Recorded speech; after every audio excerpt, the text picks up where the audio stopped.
Langit sore itu memerah. Ilham menatap langit dari bilik bambu rumahnya yang berlubang. Angin sore meniup dingin masuk celah dinding, membuat tubuhnya menggigil meski ia sudah membalut badan dengan sarung tipis peninggalan almarhum ayahnya. Di desanya yang kecil dan sepi, listrik hanya hidup beberapa jam sehari, dan sekolah hanyalah bangunan reot yang lebih sering dipakai untuk hajatan warga daripada belajar. Ilham lahir dari keluarga yang sangat miskin. Ibunya menjajakan pisang goreng keliling kampung dengan baki di kepala, sementara ayahnya dulunya buruh tebang tebu, hingga suatu hari kecelakaan kerja merenggut nyawanya. Sejak itu, beban hidup pindah sepenuhnya ke pundak sang ibu yang ringkih, dan Ilham sebagai anak sulung berusia 9 tahun, harus mulai belajar jadi tulang punggung.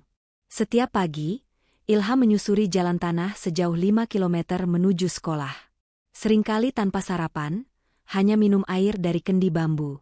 Sepulang sekolah, ia membantu ibunya menjajakan gorengan, dan malam harinya, ia belajar di bawah cahaya lampu minyak yang asapnya membuat matanya perih.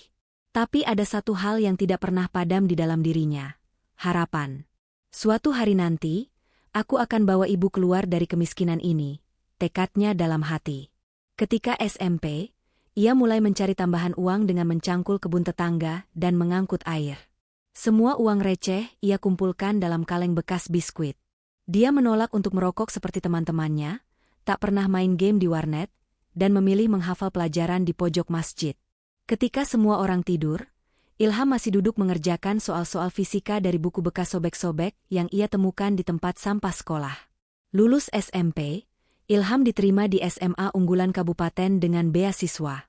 Tapi jaraknya jauh, dan ia harus tinggal di kota. Uang untuk kos? Tidak ada.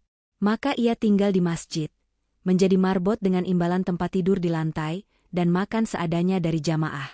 Setiap pagi, sebelum sekolah, ia menyapu halaman masjid. Sepulang sekolah, ia menjadi tukang parkir sambilan. Malamnya, ia menjadi guru ngaji anak-anak. Hari-harinya penuh lelah, tapi ia terus berjalan. Ujian pertama datang saat ibunya jatuh sakit keras dan butuh biaya rumah sakit. Tabungannya hanya cukup untuk biaya transportasi. Ia harus memilih, tetap sekolah, atau pulang dan berhenti belajar. Tapi Ilham mencari jalan lain. Ia mendatangi kantor camat, bicara dengan sopan dan penuh keyakinan. Ia menangis di depan petugas sosial, bukan karena lemah, tapi karena cintanya pada sang ibu dan keinginannya melanjutkan sekolah. Terkesan oleh tekadnya, camat menghubungi yayasan yang akhirnya membantu pengobatan ibunya. Setelah itu, hidupnya sedikit lebih ringan. Ia diterima magang di sebuah percetakan digital. Di sana, ia belajar desain grafis secara otodidak. Ia mengamati setiap gerakan tangan desainer senior, mencatat nama font, warna, dan tata letak. Ia mulai membuat desain sendiri di laptop bekas pemberian guru. Suatu hari, ia berhasil menjual desain poster pertamanya ke toko elektronik. Sebuah momen kecil, tapi membangkitkan semangat besar.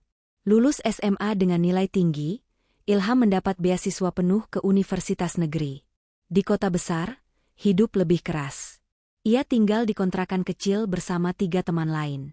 Untuk makan, ia berjualan pulsa, desain banner, dan sempat jadi driver ojek online. Pernah suatu malam, ia hanya makan nasi dan garam, karena tidak cukup uang. Tapi ia tak pernah mengeluh.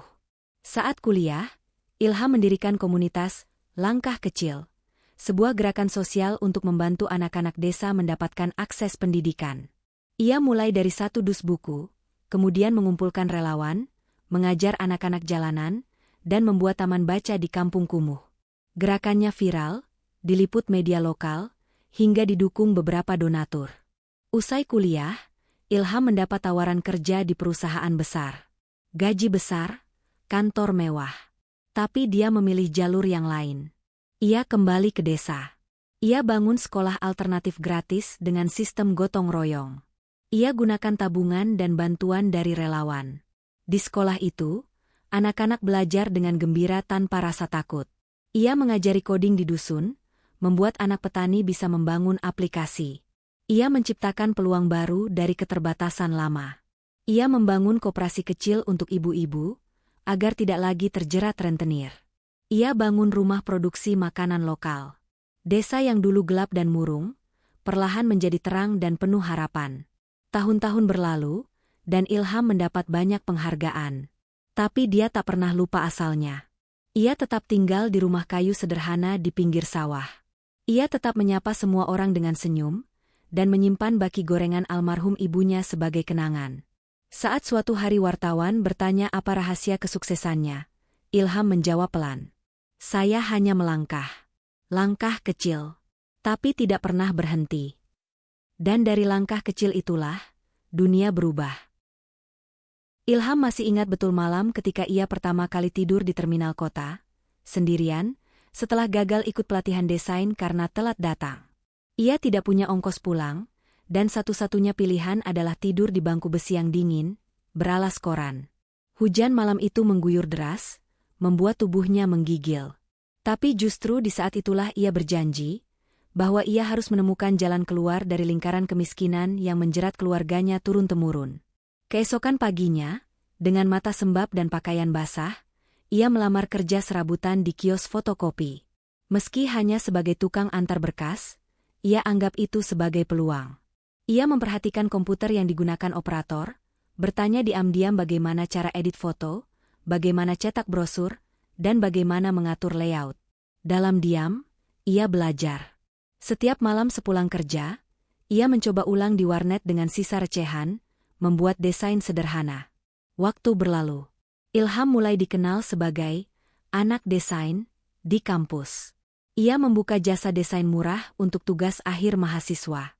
Ia juga mulai membuat konten edukasi di media sosial, membagikan tips hidup hemat, belajar mandiri, dan membangun karir dari bawah.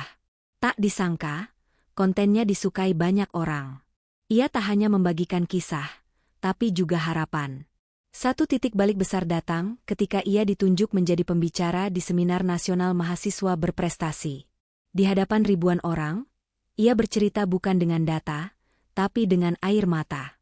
Tentang bagaimana ia pernah ditolak saat meminjam buku karena tak punya kartu anggota.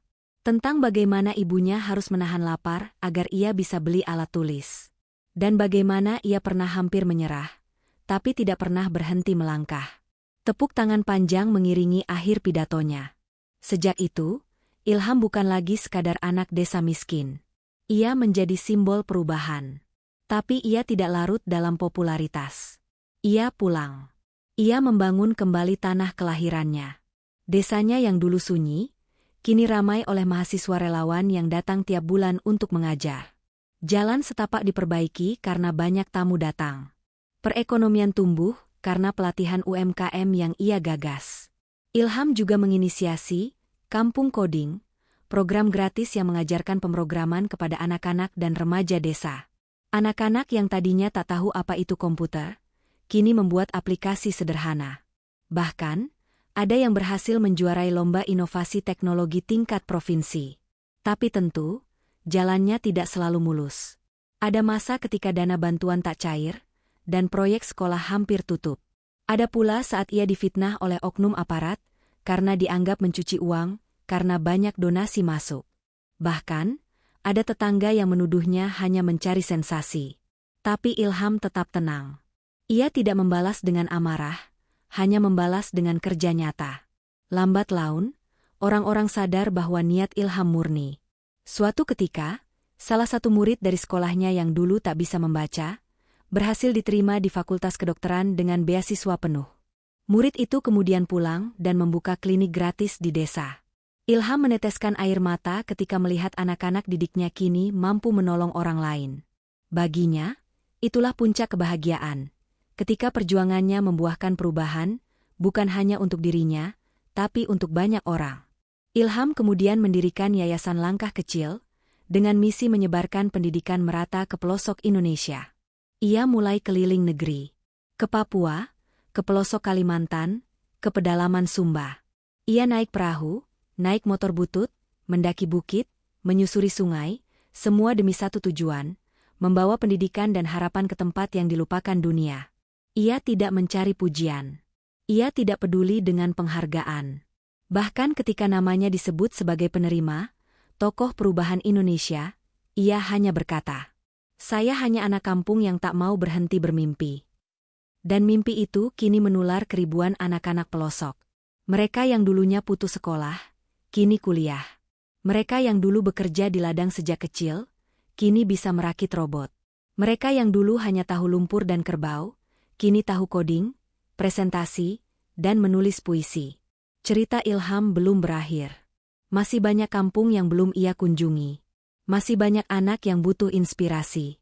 Tapi satu hal yang pasti, langkah kecilnya telah menciptakan riak perubahan yang meluas.